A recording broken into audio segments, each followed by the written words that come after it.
long did the narrow gear last?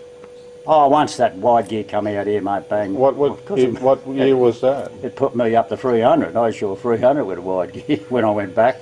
Yeah. And what were you doing before? 200 with just a narrow, yeah. Oh, I see. So there was the advantage. Actually, it made me, I could do 200 nearly every day with the wide comb, because I used to use every bit of up in the sheep, you know. So it's much more difficult with the narrow comb. Well, yeah, well, you had to have more blows, you know, more turns. Yeah.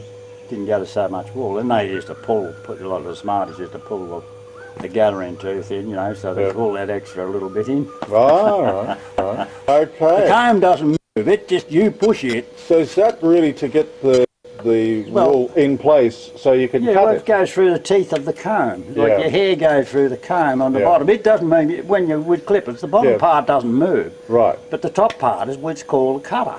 It's a separate piece, we've got to put that on. With a set piece of hair clippers, it's set on there, but that's the cutting piece. Okay. But that's the one it's driven. The movable. The movable. Yeah. Okay. So that's the comb, and so the wide comb come in, so the cutter. Yeah. So that's why we say the wide gear. Ah, I see. And you got up as high as 300? 322 was more. 322 was tops, yeah. And what year was that? Oh, that's when I come back. Actually, I done 304 down in Tasmania in the narrow gear, and in the wide gear I done 324 up there. Right. And what year basically? Oh, that'd be in the 90s. 19s in the 90s, when I went back. See, when I left, I was a narrow gear when I kept shooting. Oh, right. So when you went back, the whole thing changed? Yeah, it was all. But I had to have a go because bloke sent me down when I was doing pet sheep around Waterford and all that places. Yeah. I used to do a bit of pet shears, and they sent me some wide gear down, and a wide gear handpiece. Yeah, and what? And I knew how to use it because I knew how to use a handpiece. So what's that? There's no difference to me. It just made me a better, faster shearer. Because, anybody was, pretty good with the narrow gear, because he knew how to place a blow, Yeah. Use every bit of your comb. So that's the skill, essentially. That's the skill, yeah. Wow.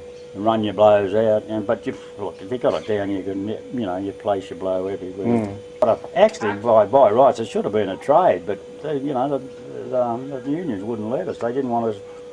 If we become a trade, the union lose power over us. Oh, I see. So they kept us down, really. The union. So you had to go through a learning period. Of course. Apprenticeship, more or less, to learn. So it is a trade. Was a trade.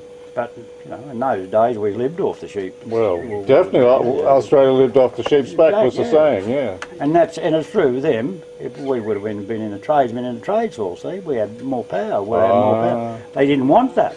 Wow. Well, then the hierarchy, it was against their turnout, see. Yeah.